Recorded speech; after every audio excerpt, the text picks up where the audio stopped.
J'ai commencé la musculation il y a 10 ans. Je suis passé de gros à sec et musclé et j'ai aidé des centaines de personnes à faire la même chose. J'ai travaillé d'arrache-pied sur cette vidéo pour résumer 10 ans de pratique, tous ces livres, toutes les personnes que j'ai coachées au fil du temps, ainsi que les toutes dernières recherches scientifiques. J'ai même préparé un support visuel pour expliquer tous les concepts que je vais aborder dans la vidéo de manière simple. Si j'avais eu accès à cette vidéo à mes débuts, j'aurais trouvé toutes les réponses à mes questions et je suis persuadé que j'aurais eu de meilleurs résultats 3 fois moins de temps. Mon objectif, c'est de synthétiser tout ce que tu as besoin de savoir, comme ça tu n'auras plus jamais besoin de perdre ton temps à chercher des informations partout sur internet, absolument tout est ici. Je t'invite à couper toutes les distractions, à t'installer bien confortablement et on est parti. Allez, on est parti pour ce guide ultime sur la musculation. On va voir de nombreuses choses ensemble aujourd'hui. Premièrement, on va voir qu'est-ce qui définit un bon programme de musculation. On va voir quels sont les meilleurs exercices, combien de fois par semaine il faut s'entraîner. On va également voir combien de séries et de répétitions il faut choisir. On va voir comment perdre du gras et prendre du muscle en même temps. Oui, t'as bien entendu, en même temps, c'est tout à fait possible, mais il faut juste une bonne stratégie. Et tu auras également accès gratuitement à mon programme Fitness Express pour avoir un maximum de résultats en un minimum de temps. Ensuite, on va voir l'aspect nutrition de A à Z, absolument tout ce que tu dois savoir sur ton alimentation. On va voir ce que tu dois manger et en quelle quantité. Je vais aborder des notions inédites que t'as vues nulle part ailleurs, dont absolument personne ne parle, sur tout ce qui est lié à la psychologie de l'alimentation. C'est vraiment essentiel pour que tu aies un bon rapport avec la nourriture, c'est très important. On va également voir comment tu peux connaître ton métabolisme, comment l'intelligence artificielle va t'aider à perdre du poids. Et on va également parler des compléments alimentaires. Je vais te parler des 3 compléments que tu dois absolument éviter, de 3 compléments qui sont très pratiques dans la vie de tous les jours. Et enfin, reste bien avec moi jusqu'à la fin de cette vidéo parce que je te réserve d'autres surprises que j'ai pas évoquées. Comme ça, tu verras ma méthode exacte pour perdre du gras, prendre du muscle, le tout sans bannir tes aliments préférés, sans passer toute ta vie à la salle de sport et surtout sans effet yo-yo. Ok, je te retrouve directement sur l'ordinateur pour te montrer du coup tout ce qu'on va voir ensemble. Déjà, premièrement, on va répondre à la question, c'est quoi la musculation? Avant de se renseigner sur un sujet, c'est très important de mettre en place une définition. La musculation, c'est l'entraînement visant à renforcer et développer les muscles. Mais il y a plusieurs formes en fait de musculation. On peut penser par exemple à l'haltérophilie, au powerlifting ou au bodybuilding. Mais dans cette vidéo, je vais me concentrer principalement sur l'aspect bodybuilding, c'est-à-dire comment se bâtir un physique esthétique et développer sa masse musculaire. Mais le problème, c'est que quand les gens pensent au bodybuilding, ils imaginent ça. Ils voient Ronnie Coleman comme ça, des mecs énormes sur scène qui sont impressionnants, qui font 120 kilos de muscles secs. Sauf qu'en réalité, je ressemble plutôt à ça. Et ouais, c'est pas aussi impressionnant, je te l'accorde. Mais t'inquiète pas, non, tu ne seras pas trop musclé. Ça fait quasiment 10 ans que j'essaye et j'y suis toujours pas arrivé. Il y a 3 contre-indications par contre pour lesquelles il faut pas que tu commences, que tu reprennes ou que tu continues la musculation si tu respectes pas ces 3 critères. Le premier, c'est logique, c'est évidemment si t'es blessé. Ensuite, si tu as des problèmes cardiaques au niveau du cœur, etc., faut éviter, faut d'abord régler ces problèmes-là et ensuite tu pourras reprendre toute activité sportive. Et il y a également le fait si tu as des douleurs articulaires, des douleurs au niveau des tendons, etc., des tendinites, ce genre de choses, vaut mieux éviter. Du coup, je me suis posé la question pour préparer cette vidéo, qu'est-ce qu'un bon programme de musculation? J'ai réfléchi, et mine de rien, cette question, elle est assez difficile en vrai. Elle est assez difficile, même si elle paraît simple au premier abord. J'avais quelques pistes, mais j'ai pas vraiment trouvé de réponse directement instinctivement comme ça. Donc ce que j'ai fait, c'est que j'ai utilisé la loi de l'inversion, ça nous vient tout droit de Charlie Munger. C'est un des meilleurs investisseurs de tous les temps, c'est l'associé de Warren Buffett, que tu connais certainement. Il est très connu en fait, Charlie Munger, pour sa sagesse et ses discours. C'est l'auteur d'un livre, Pour Charlie Almanac, que je te recommande vivement, ce livre est incroyable. Et en fait, il a un mantra, quelque chose qu'il répète souvent, un modèle mental, en fait, une façon de réfléchir, qui est l'inversion. En fait, ça part du principe qu'en tant qu'être humain, pour nous, c'est beaucoup plus simple de pointer du doigt des problèmes que de venir et trouver des solutions. Donc j'ai utilisé ça exactement pour répondre à cette question. Et plutôt que me demander qu'est-ce qu'un bon programme de musculation, j'ai inversé ça et je me suis dit, ok, qu'est-ce qu'un mauvais programme de musculation? Et je suis venu avec 9 points. Le premier, c'est si tu as des objectifs trop vagues. Ensuite, si tu as un programme qui n'est pas personnalisé, une progression inexistante, une intensité médiocre, une fréquence et un volume inadéquats, un manque de récupération, une mauvaise technique qui peut nuire à ta sécurité et même te mettre en danger, des absences de mesure et de suivi, et une mauvaise nutrition. Et donc, j'ai inversé ça, et ça nous a donné 9 points. C'est les 9 points qui vont suivre dans cette vidéo pour les 9 commandements d'un bon programme. Le premier, c'est d'avoir des objectifs très clairs. Comment se fixer des objectifs? On va voir déjà l'importance des objectifs. En fait, ça permet de savoir ce que tu veux, ça te permet de mesurer tes progrès, de rester motivé parce que tu as en fait cette étoile un peu polaire qui te guide et que tu sais en fait vers où tu vas, donc c'est beaucoup plus simple de rester motivé. Et en plus de ça, tu peux mettre en place un plan d'action dédié à cet objectif. Il y a 4 grands types d'objectifs dans la musculation. Il va y avoir la perte de gras, la prise de muscle, le gain de force et le fait d'être en meilleure santé. Et il y a un dicton en fait dans la sagesse populaire qui dit « Qui chasse 2 lièvres à la fois n'en attrape aucun ». Sauf que j'ai une bonne nouvelle pour toi, tu peux. perdre du gras, prendre du muscle, gagner de la force, être en meilleure santé, tout ça en même temps. Alors je sais, ça paraît fou, mais laisse-moi t'expliquer. Déjà, premièrement, si t'es débutant, tu vas profiter de ce qu'on appelle les noob gains. En bon français, c'est les gains du débutant. En fait, concrètement, quand tu débutes la musculation, ton corps n'est pas habitué justement à ce stimulus, c'est tout à fait nouveau, ce genre de mouvement, etc. Donc même si tu fais de la merde, disons les choses clairement, tu pourras quand même avoir des résultats. Après, évidemment, c'est toujours intéressant de faire les choses bien dès le début, parce que tu auras comme ça une courbe de progression qui sera beaucoup plus facile et beaucoup plus prévisible en fait. Et également, si tu reprends la musculation, tu vas profiter de ce qu'on appelle la mémoire musculaire. Je t'ai mis un schéma qui explique ça de manière scientifique assez compliquée. En gros, pour t'expliquer ça de manière très simple et vulgariser un peu, on va dire que ton cerveau, ton système nerveux, pardon, a une mémoire et donc tu vas reprendre facilement le muscle que tu as perdu parce que ton corps s'en souvient. Il y a 3 moyens faciles de mesurer ses progrès. C'est très important parce qu'on ne peut pas améliorer ce qu'on ne mesure pas. Donc, premièrement, il y a la balance, en fait, le fait de noter son poids de départ et se peser chaque semaine. Quelques petites règles comme ça, quand même. Il faut toujours se peser à jeun. Donc le poids, c'est qu'une donnée. Voilà, il n'y a pas besoin d'être émotionnel. Il faut juste traiter ça de manière froide et analytique. Je sais que c'est plus facile à dire qu'à faire, mais c'est important d'avoir conscience de ça. Et les fluctuations de poids sont normales. Voilà, il y a beaucoup de liquides, des flux, etc. Tout ce qui va être rétention d'eau, glycogène, ça peut largement influer sur le poids. Mais ce qui nous intéresse, nous, c'est surtout le gras. Donc c'est pour ça que le poids c'est intéressant, mais c'est pas non plus la mesure la plus utile, je trouve. Ensuite, le deuxième moyen de mesurer, ça je te le recommande vivement, c'est de créer un album dédié à ton évolution sur ton téléphone. Le visuel, c'est clairement le moyen de mesure le plus important. Voilà, c'est ça qui va dicter si t'es esthétique ou non. Au final, le poids sur la balance, ça va pas vraiment parler de ça. Et donc, on voit pas les micro-changements en fait au quotidien. Tu te vois tous les jours, donc t'as beau parfois vraiment te transformer, avoir beaucoup changé, tu vas pas forcément t'en rendre compte. C'est là que l'album photo, il est super pratique. Et se prendre en photo régulièrement, dans des conditions identiques si possible, donc au même endroit, avec la même lumière, bah, c'est parfait, comme ça, voilà. T'as les mêmes conditions et tu vois vraiment purement tes progrès. Et tu peux du coup remplir au fur et à mesure ton album pour voir l'évolution au fil des mois, des années. Et vraiment, moi j'ai mon album quasiment depuis que j'ai commencé. C'est super motivant de voir les progrès, c'est impressionnant. Tu peux également, la troisième méthode, c'est du coup de mesurer certaines parties de ton corps avec un mètre ruban. Une des mesures les plus importantes, c'est clairement le tour de taille. C'est pas seulement une question d'esthétique, hein, mais c'est un signal d'alarme très important pour des problèmes de santé potentiels. Si tu as un tour de taille élevé, en général au-dessus des 100 cm, ça peut être mauvais signe pour pas mal de problèmes de santé. Donc vraiment, renseigne-toi là-dessus, c'est assez important. Tu peux également mesurer tour de bras, de poitrine, de cuisse, principalement pour essayer d'augmenter, de chercher à développer ta masse musculaire à ces zones-là. Le but, c'est de conserver, voire d'augmenter toutes ces mesures, tout en diminuant ton tour de taille, ce qui te garantit plus ou moins que tu es en train de perdre du gras au niveau du ventre. Ce qu'on vient de voir, c'est l'intérêt d'avoir des objectifs très clairs, comment mesurer et suivre de manière régulière ses progrès. Et maintenant, on va parler du programme personnalisé. Alors, le programme personnalisé, ça dépend d'énormément de facteurs. Ça va dépendre de la morpholonatomie, de tes objectifs, de ton niveau actuel, des antécédents sportifs médicaux, ton style de vie, ce que tu vas préférer, tes disponibilités, etc., etc. Malheureusement, tu t'en doutes bien, on est dans une vidéo YouTube, je sais pas exactement ton profil, je peux pas répondre à toutes ces questions-là à ta place, donc je peux pas te proposer de version personnalisée ici dans une vidéo YouTube. Mais par contre, si tu es entrepreneur, cadre, ou que tu as un travail de bureau et que tu veux te transformer physiquement en 90 jours, sans passer des heures à la salle de sport, ni bannir tes aliments préférés, on n'est pas là pour ça, tu peux cliquer sur le premier lien en bio.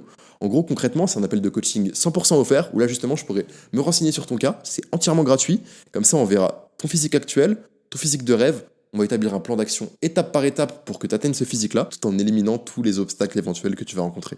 Les places sont limitées parce que je peux pas m'occuper de tout le monde, donc si t'es intéressé, clique sur le premier lien en description après cette vidéo, et comme ça, on pourra passer ensemble un appel de coaching personnalisé.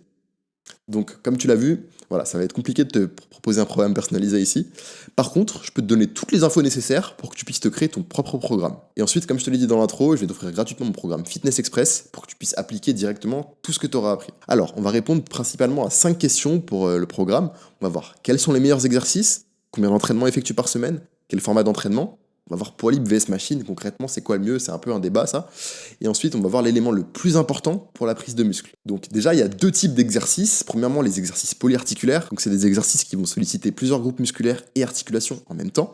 Les exercices dits d'isolation, qui ciblent spécifiquement un muscle et une articulation. Déjà, avant de commencer par parler d'exercices particuliers, etc., il y a une règle d'or, c'est que tu ne maries à aucun exercice. Si t'es pas à l'aise, que t'as pas de bon ressenti, que tu ressens des douleurs, alors faut pas que tu fasses un exercice. Même si on a beau te dire que le soulevé de terre c'est très bien, que le squat c'est un des meilleurs exercices pour les jambes, si t'es pas à l'aise, que t'as des douleurs, oublie. Il y a plein de variantes, c'est pas du tout obligatoire, donc voilà, tu n'es marié à aucun exercice.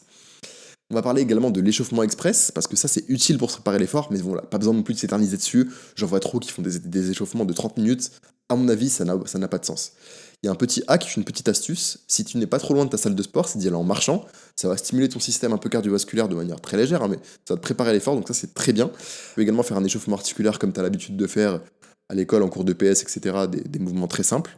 Et un échauffement de la coiffe des rotateurs, ça, c'est très important parce que l'épaule, c'est l'articulation qui est, je pense, le plus recrutée dans la musculation, notamment pour tout ce qui va être haut du corps. Donc c'est très important d'échauffer la coiffe des rotateurs. Donc justement pour l'échauffer, tu auras besoin soit d'un élastique ou directement d'une poulie en salle de sport. Et ce que je vais te conseiller, c'est de faire des rotations externes comme ça principalement. Tu fais 2 séries de 20 répétitions par bras. C'est déjà un bon début. Ensuite, très important pour l'échauffement, il faut que tu fasses ce qu'on appelle de la montée en gamme. C'est-à-dire que tu vas préparer ton corps à pousser lourd. Tu vas pas directement commencer par ta charge de travail, ce serait un peu trop choquant pour ton corps. Ce qu'il faut faire, c'est que tu commences les 2 premiers exercices de chaque séance avec une montée progressive. La première série, tu vas la faire à 40% de ta charge de travail, et ensuite 70%. Comme ça, tu prépares ton système nerveux, tu te concentres, déjà tu réalises une bonne technique, tu seras déjà très bien parti. Donc pour te donner un exemple très concret en termes de chiffres, admettons que ta charge de travail ce soit 100 kg au développé couché et que tu fasses 10 répétitions. La première série, tu vas faire ça avec juste la barre à vide pour vraiment te tester. Ensuite, tu vas faire ça avec 40%, du coup ça représente 40 kg. Et 70 kg pour la série de montée en gamme. Ça compte pas, évidemment pas en tant que série effective, et tu prends des temps de repos relativement faibles parce que c'est vraiment des séries de chauffe. Le but, encore une fois, c'est pas de s'éterniser là-dessus. Donc l'avantage des exercices polyarticulaires, c'est que ça prend moins de temps, ça brûle plus de calories, ça augmente la coordination, et c'est plus simple de progresser dessus que sur l'exercice d'isolation. Les inconvénients majeurs, c'est que c'est technique, et que c'est assez fatigant nerveusement. Pour les exercices au niveau des pectoraux, on va en avoir 3 principaux. Ça va être toutes les formes de développé, donc développé couché, incliné, décliné également, les pompes au poids de corps et les dips. Petite astuce pour les pectoraux, en fait, le muscle ciblé va dépendre grandement de la position de tes coudes. Si tu as une prise serrée, typiquement les pompes diamant, c'est ça, c'est une prise serrée, ça va recruter beaucoup en fait tes triceps. Si tu as une prise large, tu vas beaucoup plus sentir tes épaules, et pour bien sentir les pectoraux, il faut une prise un peu entre deux, où tu as les coudes légèrement à l'intérieur, à 45 degrés à peu près. Donc voilà, juste en fait en jouant comme ça sur une position des coudes, tu vas cibler les muscles complètement différemment. Donc là, dans le cadre des pectoraux, je t'invite à vraiment placer tes coudes à 45 degrés, ce sera parfait. Ensuite, au niveau des exercices pour le dos, il y a les tractions, le grand classique. Par contre, c'est pas forcément accessible à tout le monde. Donc pour ça, il y a le tirage vertical qui est aussi très bien, il n'y a pas de souci avec ça. Le deadlift, donc le soulevé de terre aussi, qui est très bien, assez technique. Et il y a le rowing aussi, qui est un excellent exercice pour justement l'épaisseur du dos. Et encore une fois, encore une autre astuce, la même logique au final qu'avec les pectoraux. En fonction du placement des coudes, tu vas travailler différemment certains groupes musculaires. Par exemple, si tu as les coudes ouverts comme ça, tu vas recruter le rear delt, donc l'arrière d'épaule. Si tu as une prise plutôt serrée, neutre, tu vas travailler vraiment les dorsaux, la largeur. Et si tu as une prise standard, tu vas travailler les trapèzes, donc grosso modo, l'épaisseur du dos. Au niveau des jambes, 4 exercices principaux, 4 exercices phares. Le squat, le soulevé de terre, les fentes et la presse. Et petite astuce, le muscle ciblé va dépendre du pattern de mouvement. Alors ce que j'appelle un pattern de mouvement, c'est en fait un schéma moteur que tu vas répliquer. Par exemple, tout ce qui va impliquer une flexion de genou, ça va mettre l'accent sur les quadriceps, donc l'avant de la cuisse. Et tout ce qui va être justement un mouvement de hinge, où tu viens envoyer ton bassin vers l'arrière, ça va travailler les ischios, l'arrière de la cuisse et les fessiers. Au niveau des exercices polyarticulaires pour les épaules, tu vas retrouver le développé militaire, l'overhead press, donc c'est un peu la même logique que le développé militaire au final, sauf que c'est une version vraiment debout. Et ensuite, il va y avoir l'upright row. Bon, c'est un mouvement technique que je déconseille vraiment aux débutants, mais il y a plein de variantes de toute façon qu'on va voir juste après. Exercice polyarticulaire pour les bras, il y en a pas énormément, mais les 2 principaux, ça va être les tractions supination. Supination, ça va être la paume de la main vers le ciel. Et le développé couché serré, encore une fois, prise serrée, ça va mettre l'accent sur les triceps. Donc ça sera très bien pour les bras. Le secret des abdos, ça également, il faut que j'en parle, ça reste un groupe musculaire comme les autres. Et on entend beaucoup, les abdos se font en cuisine. Évidemment, c'est pas totalement faux, je suis pas forcément en désaccord avec ça, mais ça fait pas tout non plus. Parce que typiquement, est-ce que tu penses que ce genre de personne, son problème, c'est la masse graisseuse? Bah, pas vraiment. C'est un groupe musculaire comme les autres, les abdos, il faut les entraîner pour les faire grossir. Et comment les entraîner? On voit beaucoup de circuits de 2 minutes, des trucs un peu bizarres sur des bozos, etc. C'est un peu du bullshit, ça fonctionne pas, donc désolé si t'as consommé beaucoup de circuits abdos, etc. Comment bien les entraîner? Je vais te partager 2 exercices. Il faut comprendre en fait que c'est un muscle comme les autres, donc il faut appliquer une charge progressive au fil du temps. Donc par exemple, un très bon exercice, c'est le crunch à la poulie, où là tu vas pouvoir surcharger au fil du temps. Et un autre exercice, c'est les relevés de jambes, pour vraiment travailler justement le bas des abdominaux, un bon gainage en général. Donc juste ces 2 exercices, ce sera beaucoup plus efficace que des circuits un peu farfelus comme tu as l'habitude de voir sur les réseaux. En plus, tu peux les adapter à ton niveau. Par exemple, typiquement le relevé de jambes, tu peux commencer en faisant juste des relevés de genoux, en ayant les coudes comme ça assis sur une chaise romaine. Ensuite, tu peux évoluer en directement étant suspendu comme ça complètement et en relevant les jambes entièrement. Et le niveau 3, c'est vraiment où tu vas ramener justement tes orteils sur la barre, très connu en CrossFit notamment. Donc en combinant une nutrition adaptée, qu'on va voir ensuite, et un entraînement intelligent des abdos, alors c'est là que tu obtiens des résultats vraiment impressionnants. Donc c'est pas soit l'un soit l'autre, encore une fois, c'est une question d'harmonie et d'équilibre entre les deux. Ok, on a vu les exercices polyarticulaires, maintenant on va parler des exercices d'isolation. Let's go, c'est parti. Donc les avantages principaux, c'est que tu vas pouvoir cibler précisément ton muscle. Tu vas également récupérer plus vite, c'est moins fatigant. Au niveau des inconvénients, donc c'est que c'est plus long. Bah forcément, tu travailles chaque muscle un peu de manière isolée, donc ça va un peu allonger tes séances. Il y a une dépense calorique qui est moindre que sur des exercices plus complets, et c'est aussi plus dur de progresser que sur d'autres exercices plus polyarticulaires justement. Donc pour les pectoraux, en exercice d'isolation, on va voir tout ce qui va être les mouvements d'écarté, à la poulie ou à la machine. Aux haltères aussi, ça dépend des gens. Moi, je te conseille pas trop écarter aux haltères. Je trouve que c'est dur de bien ressentir ses pectoraux. Poulie, machine, c'est une valeur sûre. Exercice d'isolation pour le dos également. Tu vas avoir du tirage unilatéral à la poulie haute. C'est une tuerie cet exercice. Des exercices comme le pullover. Ensuite, pour les jambes, donc on va avoir le leg extension pour les quadriceps, leg curl pour les ischios, et des extensions mollets debout, assis, à la machine assistée et tout, peu importe. Mais il faut que tu fasses un mouvement justement où tu viens faire une extension des mollets. Pour les épaules, en exercice d'isolation, il va y avoir le grand classique, les élévations latérales. Donc ça, que ce soit aux haltères ou à la poulie, c'est plus ou moins la même chose. On travaille le faisceau médian on travaille le faisceau latéral des épaules. Ensuite, des élévations frontales et les reverse fly à la machine ou encore l'oiseau aux haltères. Pour les biceps, on va voir le grand classique, le curl halter, le curl pupitre et le curl marteau. Et pour les triceps, des extensions triceps à la poulie et des extensions triceps avec les coudes au-dessus de la tête. En fonction justement de l'angle dans lequel tu vas placer tes coudes, tu vas travailler une portion différente du triceps. Pour donner un exemple très concret de répartition d'exercices sur une séance, on va en général commencer par les exercices polyarticulaires et terminer par les exercices d'isolation. C'est pas une règle absolue, il y a des cas où on inverse, mais dans la grande majorité du temps, c'est ça qu'on fait. On commence par les polyarticulaires et on finit par les exercices d'isolation. Donc exemple type d'une séance type dos biceps par exemple, on va commencer par des tractions en premier exercice, ensuite on va faire du rowing, ensuite on va passer sur de l'isolation avec un mouvement comme le tirage unilatéral avec la poulie haute, et ensuite un exercice comme un curl biceps par exemple. Ça fait 4 exercices, ça fait une séance relativement courte, mais avec ça déjà on a une très bonne base. On a vu donc quels étaient les meilleurs exercices, comment les choisir, on a vu aussi la différence entre isolation et polyarticulaire. Maintenant on va voir combien d'entraînements effectués par semaine. Mes recommandations, donc je vais te raconter l'histoire de Jean-Sébastopol. Évidemment c'est pas son vrai prénom, mais en fait c'est un pote à moi qui a décidé, pour avoir des nouvelles résolutions, le 1er janvier, de se remettre au sport, de se reprendre en main, etc. Et en fait, ce qu'il a décidé de faire, c'est de s'entraîner 6 fois par semaine, alors que le gars n'était pas du tout sportif de base. Il était super déter, il me demande des conseils justement pour l'entraînement, pour la nutrition, il met beaucoup de choses en place, et franchement, très sérieux. Et en fait, le temps passe, ça avance, etc.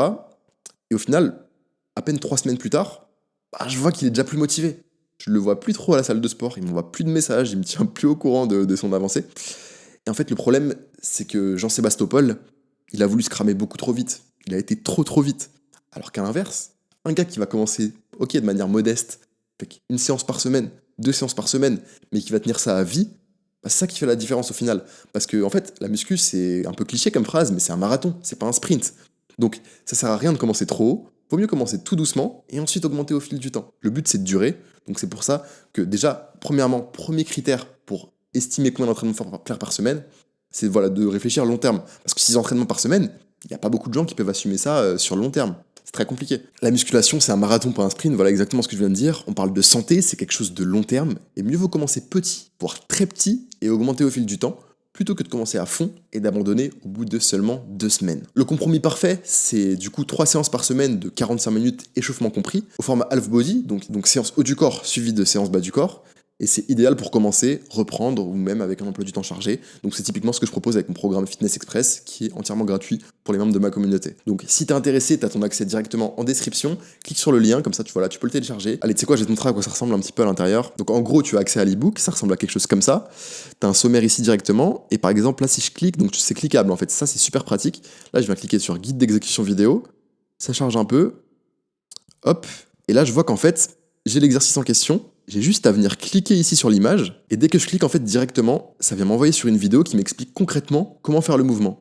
Donc voilà, c'est super pratique. Si t'es intéressé, Je te laisse cliquer sur le lien dans la description, je suis sûr que le programme va te mettre très bien. Ok, donc sinon pour une vision plus globale de comment répartir ses entraînements sur la semaine, quel format d'entraînement choisir, je t'ai préparé un petit tableau qui explique en fait, selon moi, les meilleurs formats d'entraînement en fonction du temps que tu peux allouer à tes séances. Par exemple, typiquement, si tu t'entraînes 1 à 2 fois par semaine, je vais te conseiller un format type full body, c'est-à-dire une séance en fait où tu t'entraînes tout le corps directement sur une seule séance. En général, ça va être beaucoup d'exercices polyarticulaires. Typiquement, si tu t'entraînes 3 fois par semaine, tu commences à avoir pas mal de choix. Tu as le half body, donc comme je propose avec Fitness Express.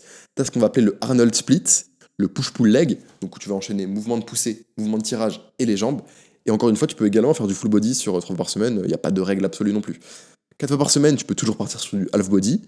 Arnold Split plus upper, donc Arnold Split, en fait, concrètement, ce que c'est une séance pec-dos, une séance épaule-bras et une séance jambes. Donc s'il y a une petite variation par rapport au push-pull leg, il y a un peu plus d'accent, notamment sur la partie épaule-bras, en fait. Et donc, on suit ça avec une séance complète sur le haut du corps, idem pour le push-pull leg. Et ensuite, voilà, on peut revisiter par le Arnold Split, pareil pour le push-pull leg. Revisiter, c'est-à-dire qu'on va enlever par exemple la deuxième séance jambes et faire push-pull leg, push-pull, ça se fait carrément. Et le split également, moi je suis pas très fan du split, mais c'est quelque chose qu'on peut faire. Et également, si tu t'entraînes 6 fois par semaine, que tu es en mode Jean-Sébastopol comme on a vu juste avant, bah là tu peux faire du coup les formats qu'on a vus en x2. Ok, donc voilà ce qu'on a vu pour l'instant. Maintenant, on va voir poids libre vs machine. Concrètement, en quoi choisir? C'est la grande question, ça. Alors, les avantages des poids libres, c'est que tu vas engager tes muscles profonds, entre guillemets, tes muscles stabilisateurs qui sont moins engagés, du coup, typiquement sur les machines. Ça va être plus polyvalent parce que tu as forcément plus accès en général à des poids libres qu'à des machines, surtout en heure de pointe, ça peut être compliqué. L'inconvénient, c'est que c'est technique, c'est intimidant pour les débutants, on peut avoir peur de se blesser, des blocages mentaux, etc. Et pour les machines, les avantages, c'est que voilà, c'est vraiment plus safe en général, il y a une meilleure sécurité, c'est clair. C'est plus facile d'utilisation également, donc pour les débutants c'est top. Et en inconvénient, c'est la disponibilité, comme j'ai dit juste avant, en heure de pointe ça peut être compliqué. Et une bonne machine, ça dépend vraiment de la qualité en fait, du constructeur, etc. C'est pas forcément accessible à tous. Donc en gros, de manière très simple pour conclure, poids libre vs machine. Les machines, c'est bien pour se concentrer sur le ressenti musculaire plutôt que sur la technique. Voilà, se concentrer trop sur la technique au début, ça peut un peu déstabiliser, etc. Les poids libres, c'est très bien pour améliorer sa technique et ses muscles stabilisateurs. Donc en vrai, il n'y a pas vraiment de meilleur, c'est pas vraiment l'un contre l'autre. Le mieux, c'est tout simplement d'intégrer les deux. Ok, maintenant je vais te parler d'un concept que j'ai appelé la trinité de la prise de muscle. On va parler de 3 notions clés à comprendre, vraiment essentielles pour prendre du muscle sur le long terme. Le premier pilier de cette trinité, ça va être le volume, qu'on définit par la quantité totale de séries réalisées sur 7 jours. En fait, pour comprendre le volume parfait, il faut voir, en fait, il y a 2 approches. Tu vas avoir des approches plutôt low volume, donc très faible en volume, avec très peu de séries réalisées sur la semaine. Je pense à des bodybuilders comme Mike Menzer avec le Heavy Duty ou Dorian Yates, qui vraiment vont privilégier justement des approches très très faibles en volume, avec parfois peut-être 3-4 séries seulement, voire moins, par muscle par semaine. Et t'en as d'autres, comme Schwarzenegger et Ronnie Coleman, qui vont privilégier des approches high volume justement, où là ils vont faire énormément de séries de travail, avec énormément d'intensité. Et au final, qui a raison entre l'approche low volume et l'approche high volume? Parce qu'au final, ils ont tous des physiques absolument incroyables, donc en soi, les deux doivent marcher, non?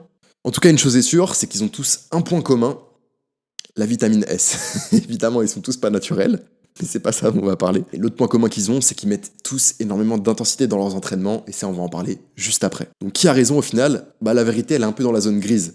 Ils n'ont pas vraiment raison ou tort, ils ont tous un peu raison quelque part. Mais le volume en quelques chiffres, en général, entre 10 à 20 séries par muscle par semaine, c'est optimal pour la plupart des pratiquants. Faire plus, il y a une grande chance de junk volume, de surentraînement et loi des rendements décroissants, que si t'en fais trop, en fait, ça peut limite être contre-productif. Après, évidemment, il y a quelques exceptions. Pour les pratiquants vraiment avancés, on peut aller au-dessus des 20 séries, mais en moyenne, 10 à 20 séries, c'est très bien pour la majorité des gens. Donc pour conclure, 10 à 20 séries par semaine, par muscle, c'est optimal pour les pratiquants naturels. C'est adapté selon le niveau, donc autour de 10 pour les débutants, 20 pour les avancés, c'est très bien. Mais par contre, voilà, c'est pas une science exacte, il n'y a pas de chiffre précis vraiment.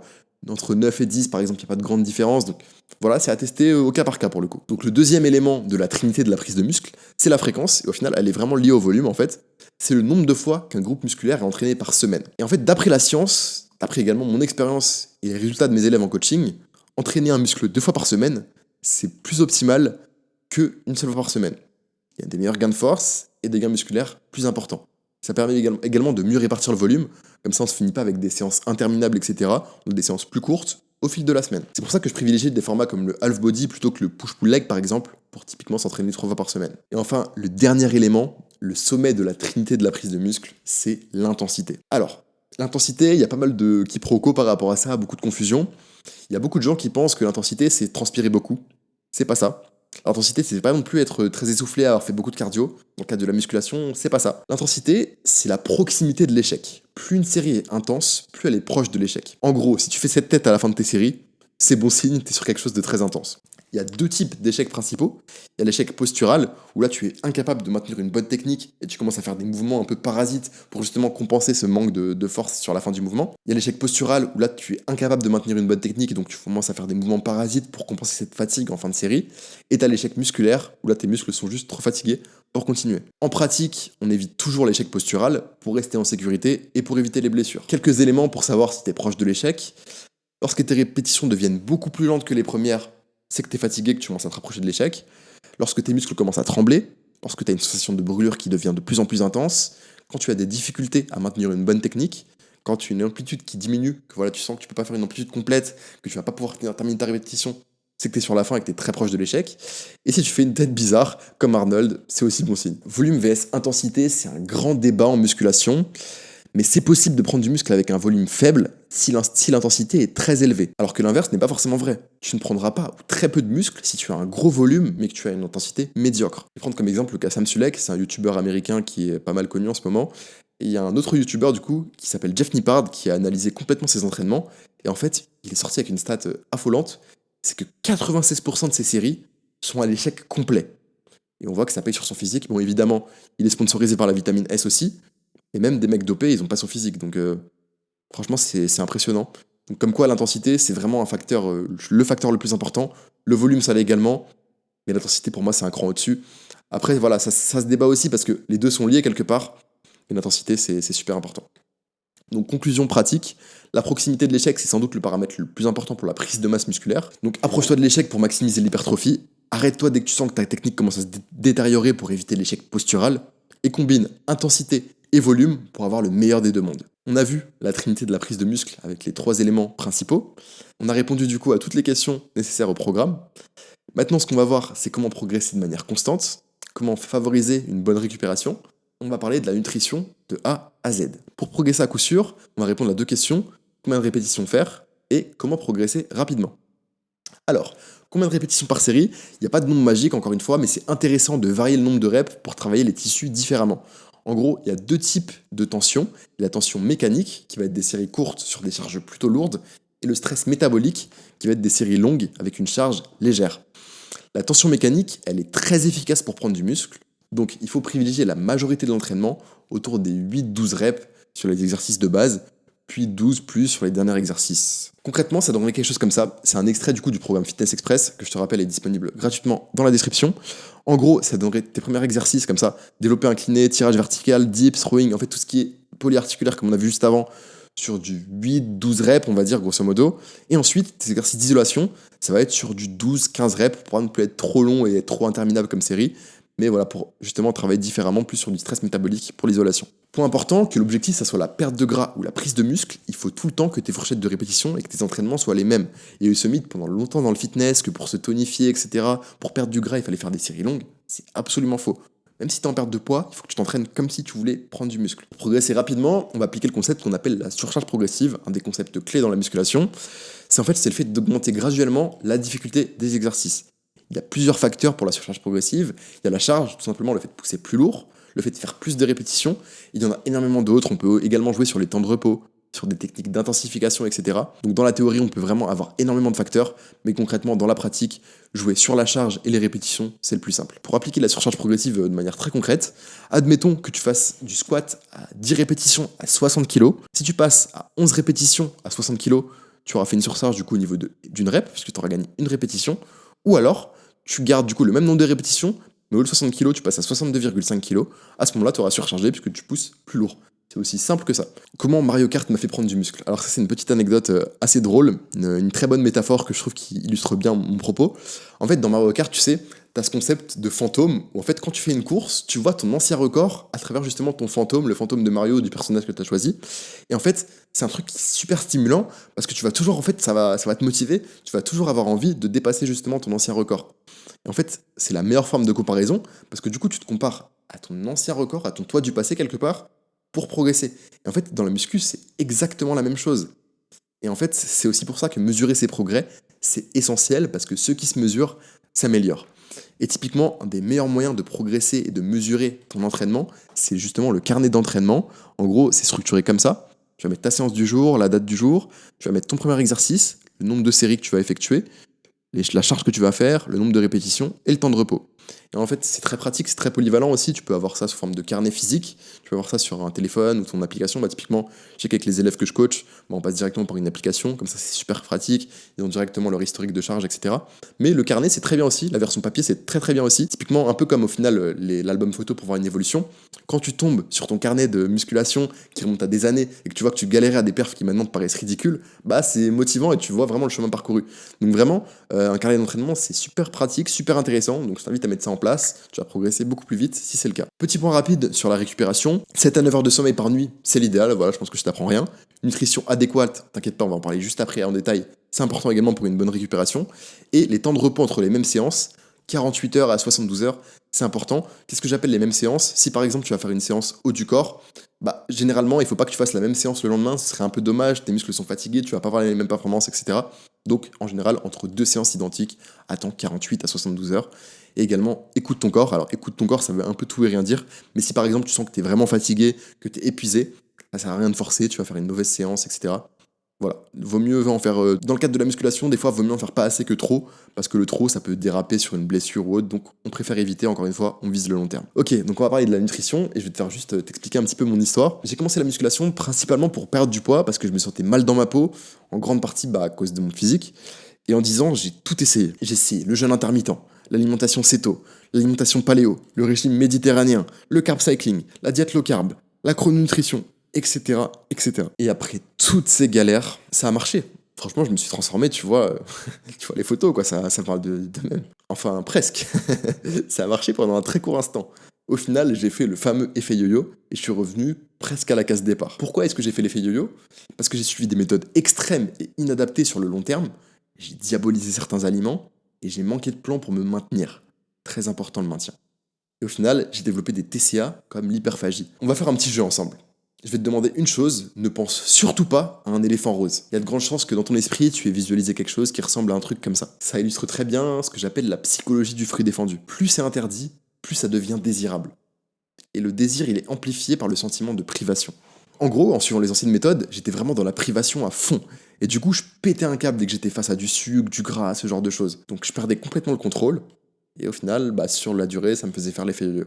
Tu pourrais peut-être penser que ce serait une question de volonté, mais c'est absolument pas le cas. Des athlètes exceptionnels, comme par exemple des combattants de MMA, ou même The Rock, etc., des bodybuilders professionnels, quand ils finissent leur préparation, ils ont juste envie de se ruer sur la bouffe, en fait, c'est tout à fait normal. Donc c'est très bien illustré par ce que j'ai conceptualisé du coup comme cercle vicieux. En premier lieu, il va y avoir la phase de privation, où là tu vas t'interdire complètement tout ce qui va être sucre, produits transformés, etc. Pendant un temps, ça va marcher. Mais ensuite, tu auras une phase de compulsion, où là tu vas consommer tous ces aliments-là en grande quantité, sans pouvoir t'arrêter, et directement repartir en privation, puis repartir en compulsion. C'est pour ça que c'est un vrai cercle vicieux. Tu te demandes peut-être comment j'en suis sorti. Je t'en parle dans quelques minutes, mais avant, il faut qu'on voit les bases de l'alimentation, et ensuite, je pourrais détailler mon histoire, comment j'en suis sorti. Donc, masterclass sur l'alimentation. On a vu mon histoire et la psychologie de la privation. Maintenant, on va dissocier perte de gras vs perte de poids. On va voir que l'alimentation, ça fait pas non plus tout. On va voir la pyramide de la nutrition, un concept super intéressant. On va voir les compléments alimentaires à fuir comme la peste et lesquels prendre. Et on va voir comment l'intelligence artificielle va t'aider à perdre du poids. C'est parti. Perte de gras vs perte de poids. Perte de poids, en gros, concrètement, c'est juste une diminution du poids total de ton corps, voilà, tout simplement. Et perte de gras, c'est une réduction spécifique de la masse grasse, tout en préservant, voire en gagnant du muscle.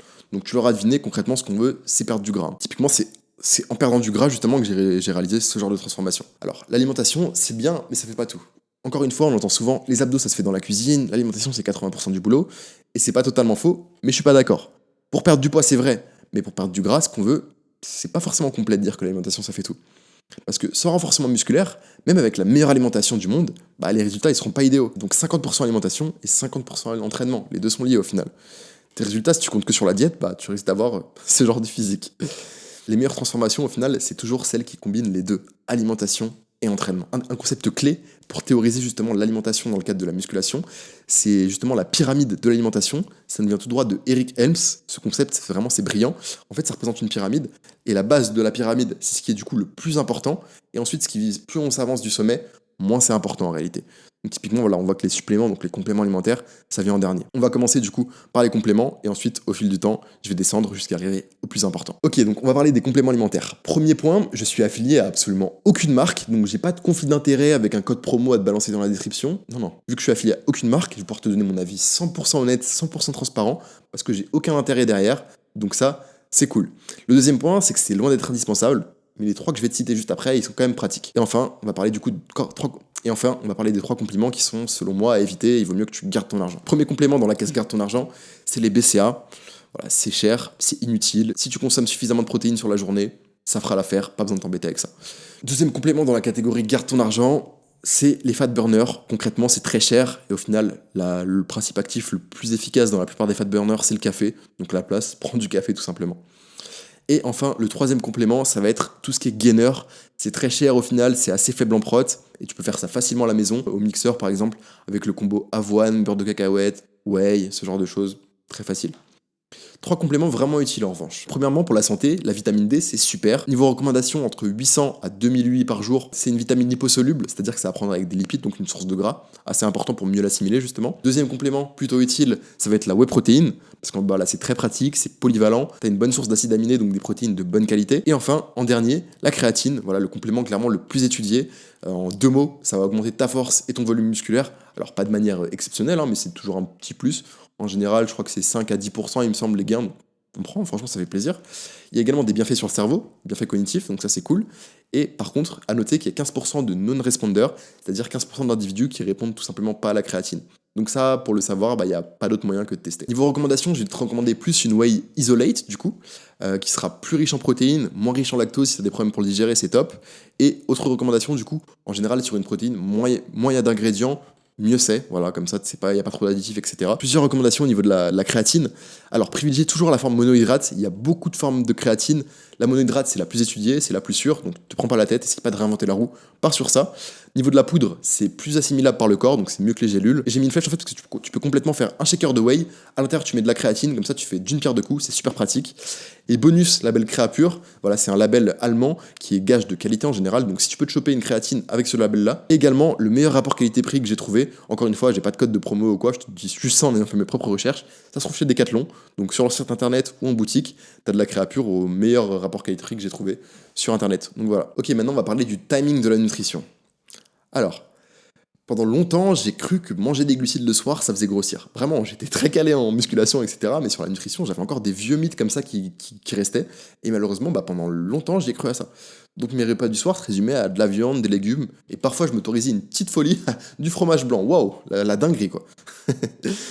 Bon, spoiler alerte, c'est faux. À condition de ne pas être en surplus calorique, manger des glucides le soir, ça fait pas grossir. Là où le timing peut s'avérer intéressant, c'est si tu places des glucides autour de l'entraînement pour maximiser les performances, ton énergie, mais c'est pas obligatoire et ça dépend des préférences de chacun. Un autre élément du timing de la nutrition, du coup, c'est la fenêtre anabolique. En gros, c'est une période de temps pendant laquelle ton corps est plus sensible aux nutriments. J'en parlerai dans une vidéo dédiée si ça t'intéresse, écris-moi anabolique en commentaire et je me mettrai au travail. Maintenant on va parler des micronutriments. Les micronutriments c'est des vitamines et des minéraux qui sont essentiels et qui sont nécessaires en petite quantité pour le bon fonctionnement de ton organisme. On en distingue 2 grands types, les vitamines et les minéraux. Alors où est-ce qu'on les trouve ? Typiquement ça va être dans tout ce qui est fruits, légumes, viande, produits laitiers, noix, graines, céréales et légumineuses. Autrement dit dans ce qu'on appelle les aliments bruts. Et maintenant on va parler des macronutriments, donc le deuxième élément le plus important de cette fameuse pyramide. Macronutriments, donc tu connais certainement de nom, 3 grandes familles de nutriments dont le corps a besoin pour fournir de l'énergie et maintenir les fonctions corporelles. On les distingue donc en 3 catégories, protéines, glucides et lipides. Pour les protéines, c'est essentiel à la construction et la réparation des tissus, et les recommandations pour un pratiquant de musculation, c'est entre 1,6 à 2,2 grammes par kilo de poids de corps. Il y a des exceptions évidemment pour les personnes en état d'obésité, on va calculer plutôt à partir de la masse maigre, parce que ça fait pas de sens pour un individu obèse de 120 kg de consommer 240 grammes de protéines, c'est beaucoup trop. Donc niveau des sources de protéines, on va les trouver dans tout ce qui est viande, poisson, œufs, produits laitiers, les légumineuses et la whey protéine qu'on a vu juste avant. Et petite précision, parce que je vois encore pas mal de débutants qui font l'amalgame, 150 grammes de protéines, c'est pas 150 grammes de poulet ou 150 grammes de steak. Non, c'est pas ça, encore beaucoup font l'erreur. 150 grammes de viande, c'est environ 30 grammes de protéines. Donc si tu fais le calcul, au final, il faut quand même manger pas mal de viande. Donc soit tu fais ça avec de la viande, soit tu fais ça avec des légumineuses, tu peux faire ça avec des œufs. Enfin, au final, c'est en additionnant toutes ces sources-là que tu vas arriver à un apport intéressant sur la journée. Au niveau des bienfaits des protéines, t'en as énormément, j'en ai noté 3 principaux. Le premier, c'est que ça va maximiser ta satiété, c'est très rassasiant comme macronutriment. Le deuxième, c'est que tu as un effet thermique élevé. Comparé aux glucides et aux lipides, en fait, juste la digestion, le simple fait de digérer des protéines, ça va consommer pas mal de calories. Et enfin, c'est essentiel à la création de tissus musculaires, donc c'est tout ce qu'on veut. Alors pour les lipides ou les graisses, c'est essentiel, ça fournit de l'énergie, ça protège les organes, ça aide à l'absorption de certaines vitamines comme la vitamine D, qu'on a vu juste avant, et ça optimise les hormones. Les recommandations pour un pratiquant de musculation, ça va être entre 0,7 g à 1 g par kilo de poids de corps. Il y a 3 types de lipides, les graisses saturées, les graisses insaturées et les graisses trans. En gros, pour faire très simple avec un petit schéma, les graisses saturées, ça va être tout ce que tu vas retrouver dans les viandes grasses, l'huile de coco, le beurre, le bacon, ce genre de choses. C'est plutôt de préférence à modérer. Les graisses insaturées, donc ça c'est les graisses qui vont être les plus saines, qui sont bonnes pour la santé, ça va être l'huile d'olive, l'avocat, certaines formes de noix, graines de chia, etc. Et enfin les graisses trans, qui sont elles pour le coup plus à éviter le plus souvent possible, ça va être tout ce qui est issu des fritures ou des pâtisseries, viennoiseries, les chips, les donuts, les beignets, ce genre de choses. Ok, maintenant on passe aux glucides. Les glucides, c'est des nutriments qui en gros fournissent de l'énergie rapide. Recommandation pour un pratiquant de musculation, c'est plutôt au cas par cas selon l'objectif et c'est à déterminer en fonction de ton total calorique. À l'intérieur, on trouve des fibres qui sont des composants alimentaires qui favorisent une digestion saine et qui aident à réguler la glycémie, le cholestérol, également l'appétit. Et niveau recommandation pour les fibres, environ 14 grammes par 1000 calories. C'est très bien, tu vas les retrouver notamment dans les légumineuses également, dans les amandes, pas mal de noix aussi, et dans tout ce qui est légumes en fait. Au niveau des sources de glucides en général, on va les retrouver dans tout ce qui est féculent, donc riz, pain, pâtes, pommes de terre, patates douces, légumes, quelques traces de glucides, des fruits, légumineuses, produits laitiers, céréales et graines, mais aussi tout ce qui va être bonbons, glaces, sucre et produits transformés. En gros, la plupart du temps, idéalement, il faut privilégier les glucides complexes qui sont plus riches en fibres, mais il ne faut pas non plus diaboliser les glucides simples, ou même le sucre. Voilà, il n'y a pas non plus de souci en particulier avec ça. C'est juste que forcément, c'est un petit peu moins rassasiant et ça se digère plus vite. Et dernier élément, ne te prends pas la tête avec l'index glycémique, ni l'insuline. C'est qu'un facteur parmi une myriade d'éléments. Donc pas besoin de psychoter par rapport à l'index glycémique. Ok, maintenant on passe au plus important de la fameuse pyramide, le total calorique. Les calories, qu'est-ce que c'est ? Les calories, c'est une unité de mesure de l'énergie qu'on obtient à partir des aliments et que notre corps utilise pour fonctionner correctement. Ça nous permet de faire des activités comme marcher, courir, penser et même respirer. La première loi de la thermodynamique, c'est la loi de la conservation de l'énergie. C'est très bien illustré par la phrase de Lavoisier, rien ne se perd, rien ne se crée, tout se transforme. Concrètement, adapté à la musculation, rien ne se perd, ça donne l'énergie consommée sous forme de calories ne disparaît pas, elle est soit stockée sous forme de gras, soit utilisée. Rien ne se crée parce que ton corps ne peut pas créer de l'énergie à partir de rien. L'énergie provient des calories ingérées via l'alimentation.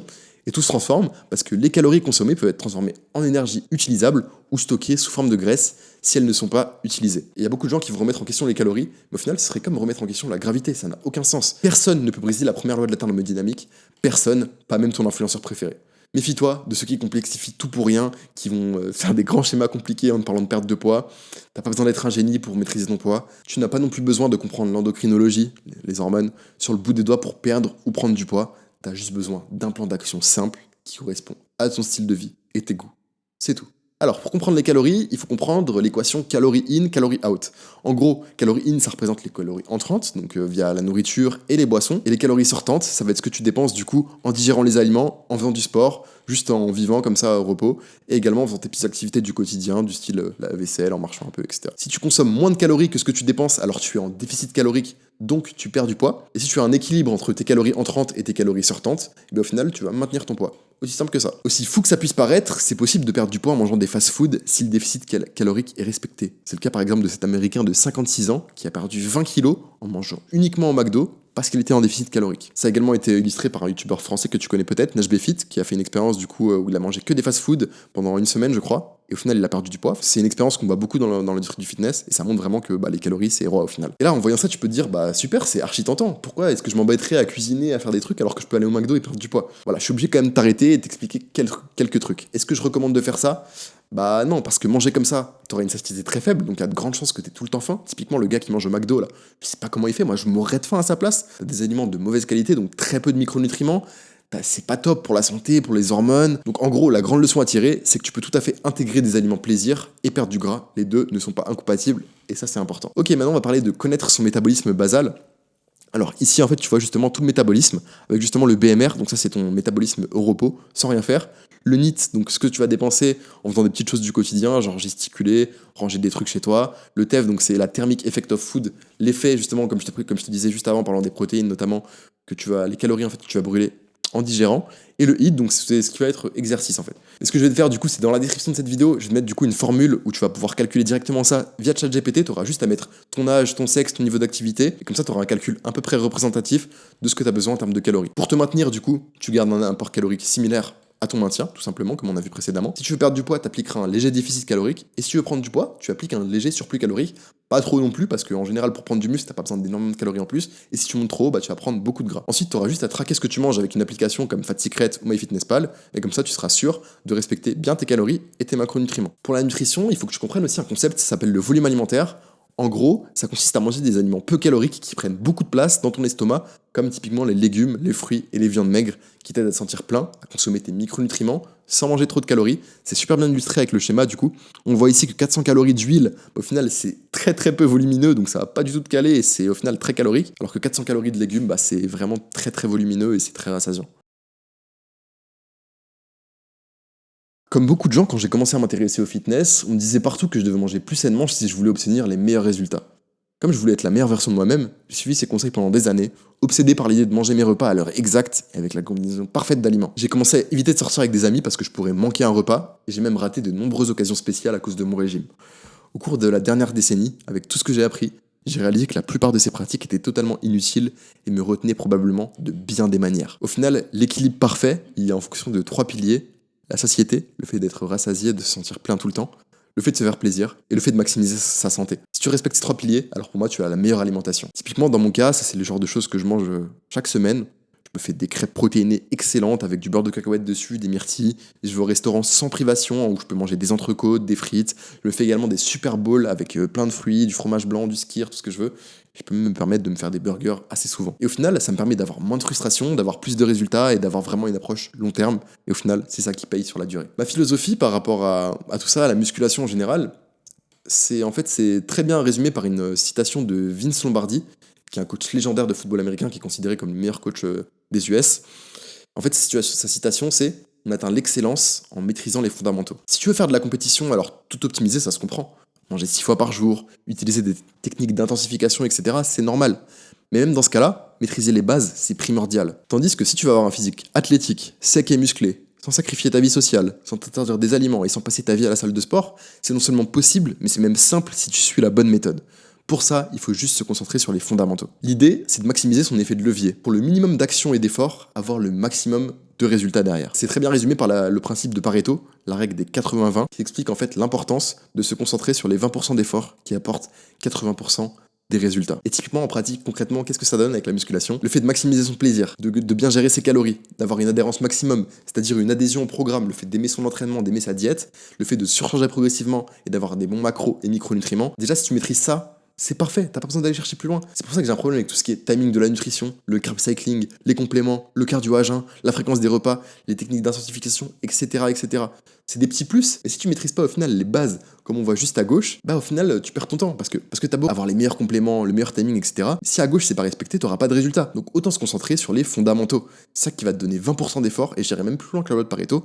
Juste avec ça, ces 20% d'efforts là, t'as 90% des résultats. Alors que là, au final, t'as énormément d'efforts pour très peu de résultats. Donc c'est pour ça qu'en pratique, pour moi, c'est beaucoup plus intéressant de viser les fondamentaux et de les maîtriser avant de vouloir aller plus loin. C'est pour ça que j'ai créé Lean Life, parce que prendre du plaisir et atteindre ses objectifs, c'est non seulement compatible, mais c'est surtout essentiel pour atteindre des résultats durables. Ça m'a permis de sortir du cercle vicieux infernal de l'effet yo-yo et de sortir des TCA. Lean Life, c'est un système que j'ai créé qui est complètement unique, qui va à l'essentiel pour perdre du gras et prendre du muscle en 90 jours, sans sacrifier ta vie sociale, sans passer des heures à la salle de sport et sans t'interdire tes aliments préférés. Et c'est en suivant cette méthode que tu peux avoir ce genre de résultats. C'est mon exemple personnel évidemment, mais c'est également le cas de plein de personnes que j'ai accompagnées au fil du temps, comme tu peux le voir juste ici. Voilà, j'en ai encore plein, il y a même plein de témoignages. Moi, il y a une personne que j'accompagnais, elle m'a dit qu'en 1 an et demi, elle avait jamais eu tel résultat que sur ces 2 mois et demi. Mais moi, en tant que coach, c'est super gratifiant. Je me rends compte que je peux avoir un impact, que j'aide les gens à se sentir mieux, à perdre du poids, à être en meilleure santé. C'est magnifique. Donc, si tu es entrepreneur, cadre ou que tu as un travail de bureau et que tu veux perdre du poids et te transformer physiquement en 90 jours, clique sur le premier lien en bio, c'est 100% gratuit. Concrètement, c'est un appel de coaching 100% 100% offert dans lequel on va mettre un plan d'action ensemble en place pour que tu passes de ton physique actuel à ton physique de rêve. Ça n'engage absolument en rien. Je suis très gentil, t'inquiète pas, je mords pas, mais profites-en pendant qu'il reste des places parce que mon temps est limité, je pourrais pas m'occuper de tout le monde. Donc je te laisse cliquer sur le premier lien dans la description. Merci beaucoup d'avoir regardé cette vidéo jusqu'au bout. Merci pour ton attention et merci pour ton temps. J'espère sincèrement que tu as appris beaucoup de choses. J'ai mis énormément d'énergie et d'efforts dans cette vidéo, donc j'espère que je t'ai appris des concepts, des trucs que tu vas pouvoir appliquer directement dans ta vie. C'était Douglas. Sur ce, je te dis prends soin de toi et à la prochaine. Ciao.